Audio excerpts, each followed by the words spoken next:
Hey guys, what is up? It's Mark with Boozy and Bezel, and today I bring you something new to the market. It literally just dropped a couple weeks ago. It is from the creators of the Barrel Craft Spirits, Stellum Spirits. Before we get into this review, let's kick it off with a wrist check. This is definitely one of my most prized watches. I don't wear it too often, but I do wear it, dressier or whatever. And it's also a little bit more one of the more expensive watches that I do own. This is the Panerai Luminor 390. So it's a limited edition of only 2,000 watches worldwide. It's an Italian brand that is Swiss made. They've had a pretty rough history, from building watches for the Nazis to they were forced to make it, to going bankrupt a few times, to kind of rebuilding themselves. And they're a very unique brand. I absolutely adore the watches. They're larger, so most people cannot pull them off, but if you have the confidence to rock a larger watch, these are 44 millimeters, very unique. This is actually the only watch that people ever notice when I'm out and about in public, which makes me very uncomfortable. I do not like talking to random people. It happens to me all the time, but yeah, whatever. So check them out. This is the Panerai 390 tobacco dial. Love it. So, why do you know Barrel Craft Spirits? And if you don't, well, they make some pretty high-end, bourbon and spirits, and they usually range around 90, 100 up to 130 for some store picks. They have some really good releases, such as the Dovetail, and they just released the Seagrass, which unfortunately I did not pick up. I've heard nothing but fantastic things, but I do have a price point that I have a hard stop at sometimes. The Seagrass I do regret not picking up. Dovetail's a little bit on the cheaper end, and that's a little bit easier to come by, but yeah. So they decided to kind of step back from limited editions. Not Barrel, right? Barrel Craft will continue to make the limited editions, but people are like, hey man, I really like your juice. Why can't I get it all the time? And instead of doing the logical thing and just saying, hey, this is the Barrel Craft Spirit that will always be available just to you as this specific bourbon, what does every company decide to do? Let's make a whole new brand. So that's where Stellum Spirits was born. Now, it is the same company. They did, it's the same masterminds, so you're getting some good product. Anyways, right? One of the first things that, I really noticed about these bottles, and I actually really like, and a lot of people I find are also liking them, it's actually the bottle design. It is a wine bottle style. Noah makes it, Rowan Creek. They all use a similar wine bottle style, and it's really cool. This is their first two releases, the bourbon and the rye. They are making single barrel picks. When will those hit the shelves? I can't really say, but I did get some insider info from my store. They did just get asked if they wanted to do the rye pick, which is the rye is in the green label here, which makes sense, and the bourbon's the blue. And they did ask if they wanted to do a rye single barrel. And my local bourbon group, I just reached out to them asking if they wanted to do it, and they said they're not big rye people. I have to rethink this bourbon group. I'm just kidding. But yeah, so single barrel should start hitting the shelf probably sometime mid-year to end of year, I think. But I'm very excited to see what this brand has in store. These will be the same consistent juice year-round, bottle-round. There will be no, these are not limited editions. What you're getting is the exact same bottle as the bottle you had previously, batch 1 to batch 500. They should all be the same, which is nice. Consistency is nice. And the nice thing too about these is their MSRP is not terribly expensive. They're $55, and as an entry-level craft bourbon, that's great. It does have a lot of competition in that price point. $55 can get expensive when you can get a Knob Creek, right, for $35. But they're two completely different styles, bourbon. They're both blends. They are blended with Tennessee, Kentucky, and Indiana, so MGP. So let's kick off Now let's dig into this review a little bit deeper. So first we're going to kick it off with the bourbon. So let's move the rye over here. I just really like this. Anyways, so like barrel, these are sourced whiskeys, like I had stated, from Tennessee, Kentucky, and Indiana.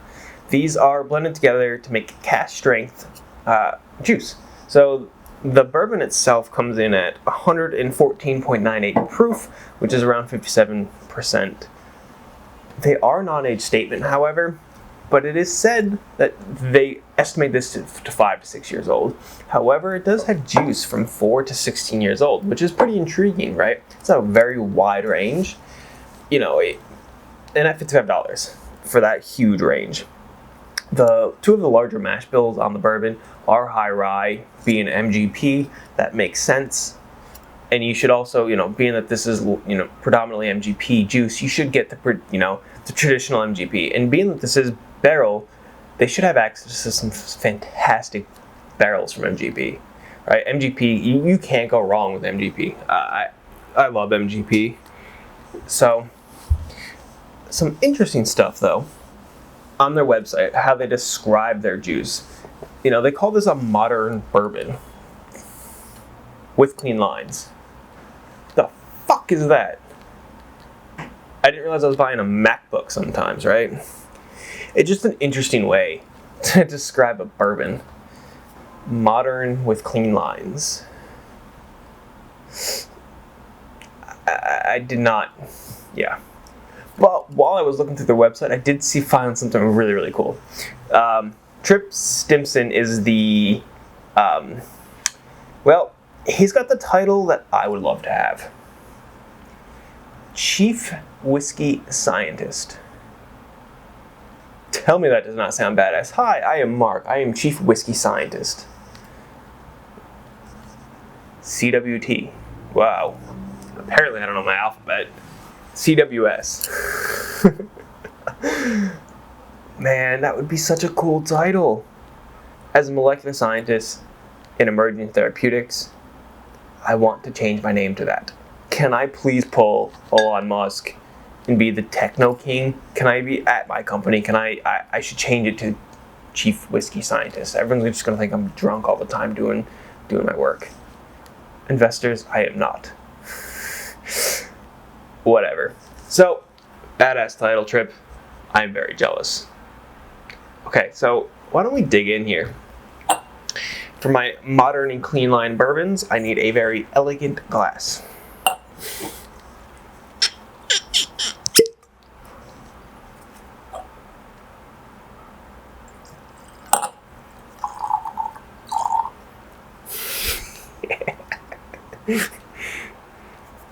Oops. I need a straw. Now that that is settled and out of the way, and I cleaned up my mess because I am a 5-year-old, let's dig in. So, I've had a little bit of this, and this does wonders sitting in the glass. It is a bit alcohol-y right off the nose, and I was able to smell that from down here. Definitely, it's very bitey. But once you let it sit for a couple minutes, Ralphie always says let it sit a minute per age. So 5 minutes, that's about what it took me to clean this up. So right off the nose though, you're getting some spice and rye, which makes sense for being the high rye. A little bit nutty. Yeah, definitely, maybe, a little bit of night. There's definitely an undertone of maybe oak. Maybe slight oak. It is traditional of the of a high rye MGP. Nose. I mean,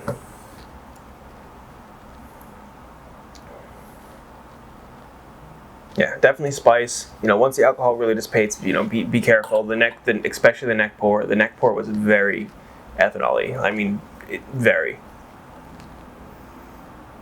It does smell a little younger than I would expect. but I'm getting a little bit of oak, so that's a little contradicting in my scent. My nose is a little confused. Very, very faint oak.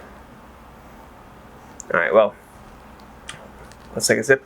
Cheers.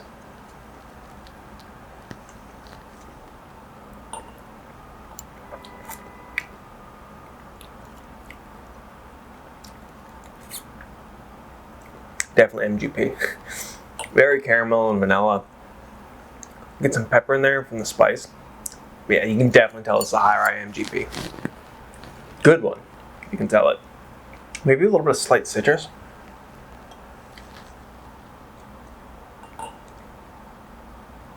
Peppery. Very slight citrus. Maybe orange. Definitely not lemon. Like orange zest, maybe. Definitely vanilla and caramel. Those are very dominant, which I really like. But the rye is there too. Yeah, caramel, vanilla, the rye, pepper, citrus. Oh yeah. Like I said, if you had some great MGP juice before, you know, you can tell this is in it. But it does kick the Tennessee. Like if you ever had the higher end George Dickel's, everyone says the George Dickel has like a vitamin taste. I have not gotten that in my 15-year-old George Dickel, but it does have a mellowed taste, and there is that slight bit in here. Now I don't think this is not Dickel, but Tennessee is charcoal filled, so that does add a little bit of a distinct flavor.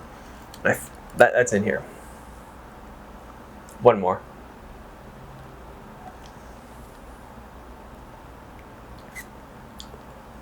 The finish is a little upsetting. Not much of a finish.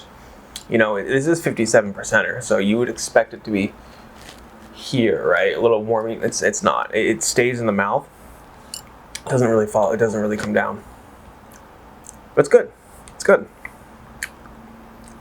Whatever the fuck modern is, I like it. Does have clean lines. Again, I don't know what that means. So I sipped on a MacBook, the MacBook of bourbons. But it's good. It's good.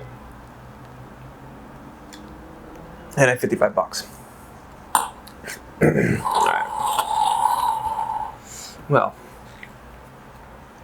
now let's try the rye.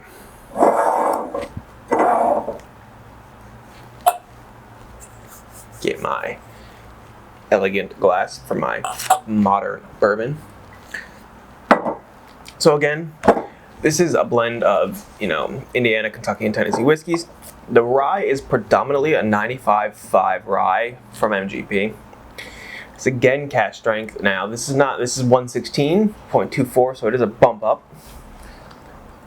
Again, non-age statement, said to be anywhere from 4 to 10 years. This is again $55, and it is also described as a MacBook. This might be the MacBook Air, maybe the iMac, but it's definitely described the same. I mean, even I'm gonna read the back of the bottle because it just so you read it. Stellum Spirits is driven by progress, critical thinking, and above all, attention to detail. We devoted to bringing American whiskey into the modern age with simple, elegant blends and single barrels selected with care and intention. I don't know what the modern age is for whiskey. I really don't. I'm just a little confused by that. As Jason C. from the Madison Drum said, that Joe at Stellum and Craft is a marketer, and he's using very big marketing terms. And maybe I am not a marketer. I am a chief whiskey scientist as of now. From here on out. All right, let's crack this guy. I am not gonna mat long pour because I will screw this all up again and make a gigantic mess. And okay, spilled a little bit, just a little.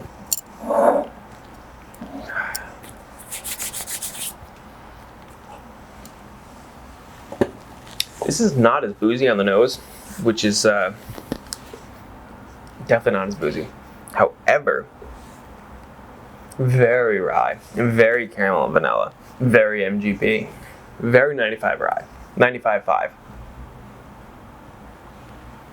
Yeah, the allspice is there. I'm getting a slight citrus again. I'm also getting slight mint. You know, the minty, not as strong as the minty on the Michter's barrel strength. But it's definitely there. And again, not toothpaste mint. Yeah, rye, caramel, vanilla, mint. You know, the allspice from the rye. And it's very, very faint citrus. I'm not getting much oak though. There's also something else in the nose I can't really make out.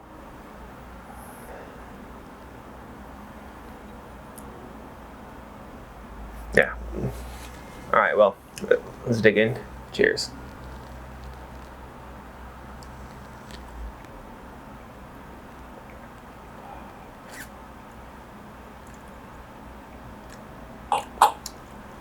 Man, I love rye. I love rye.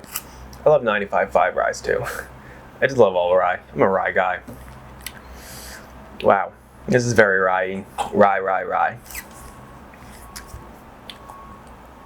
This is my guy. A little bit of mint. I'm getting a little bit of the oak now. I'm also getting a ton of caramel and vanilla, which is carrying that. That is very MGP. I think I figured out what the nose is. The thing that I was saying that I could not really point to. My girlfriend's dad also pointed this out, and I was unsure of because I don't like it. It's black licorice. I love licorice, the fake stuff. Definitely got a faint slight of black licorice.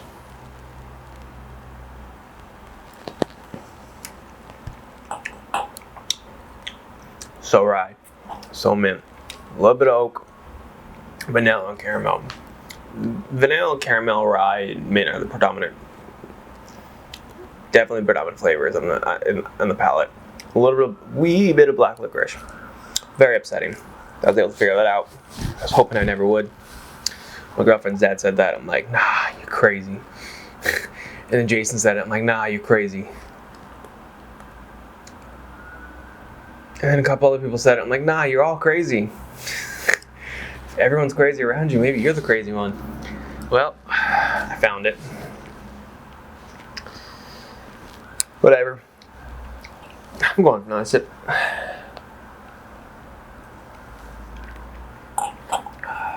So good. Even with the black licorice right there. I could sip this all day. Finish is a little bit longer than the bourbon. Actually, a lot bit longer. A little more in the throat than just the mouth. A little bit of black pepper. Black licorice is still kind of there, but it's so faint that I can get around it. It is sweet though. A little bit of cloves. Yeah. Yeah, I'm going for another one. It's not a Friday.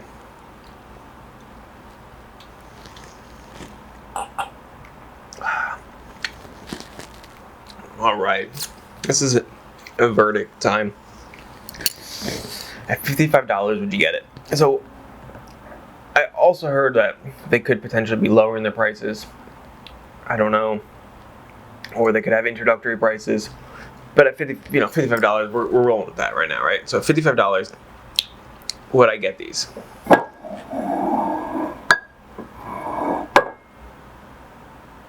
Yes. I'm still confused as to what the modern bourbon, just the modern drink is, in the modern, whiskey that to me, with the clean lines.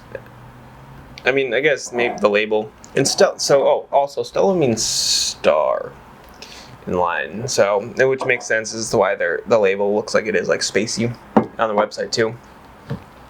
But anyways, clean lines. Maybe they're meant to be simplistic of the bottle. At $55 though, I definitely would. I would go back to the rye a lot. The rye, it's 116 proofer, 58% rye. You can't beat that. I think honestly, I think that's a great deal.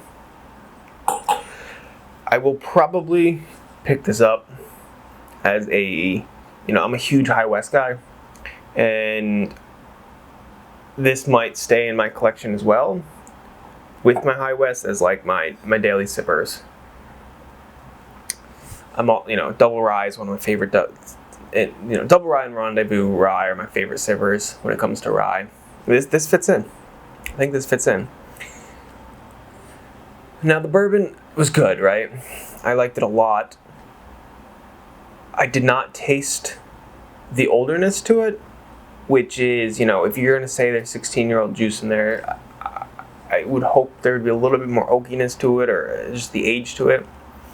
It definitely tasted younger than it was, and it also tasted, a little more alcohol-y than it was. I honestly thought it was when I tasted it, I would say it's a 4 to 5 year old whiskey. They're saying it's 5 to 6 predominantly, so that's pretty much on point, and that's what I would say it at. If I had $55 to spend on either one of these bottles, just one, I would go with the rye, assuming you like rye. I did like bourbon. I liked them both, but yeah, the bourbon's okay. The rye is good. The rye is great. This is my clear winner here today. So let's figure out what I'm going to review next time. So let's do our thing. Alexa, pick a random number between 1 and 5. Your random number between 1 and 5 is 3. 3, right?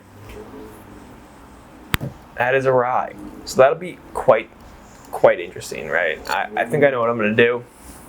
I did just do a rye last week, but whatever. And rye is my guy. So let's roll with that. Well, I forgot which glass is what. Oh, it's a bourbon. Yeah. All right. Well, you guys have a good Thursday night. Hope you guys have a fantastic weekend. The weather is finally getting nicer here in New York City. So I'm going to be sitting outside. I really wish I could sit on my rooftop deck and film a video. I think that would be a lot of fun. It is too noisy, too many sirens and horn honking, and I have my window open now, so you probably have picked up some of that in the video, but cheers, guys. Have a good night.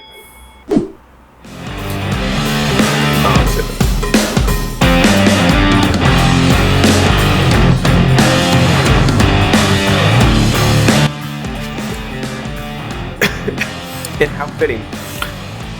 Green shirt for rye.